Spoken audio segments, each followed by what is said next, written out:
Ayan guys, time check now. Here is 9 o'clock in the morning. Ayan, as you can see, nag-bloom na ang aking Vietnam rose at kung tawagin sa amin din ay close open. Ayan, talagang sadyang sa alas 9 ito nagbubuka guys.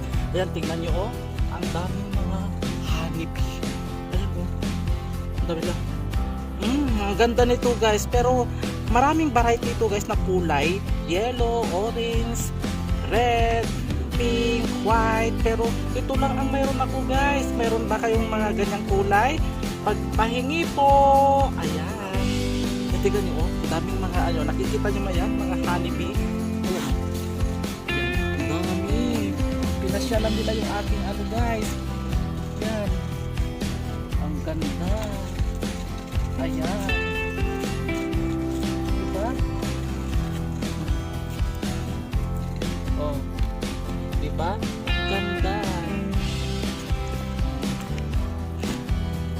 Ganda sa umaga. Marami ako nito guys. Ayan, bagong lipat ko to guys. Ayan. Lahat ng malalaki na paso, bagong lipat ko yan. Ayan. And mayroon pa dyan. Lahat ng baba ng paso ginagyan. Bagong lipat. Thank you for watching.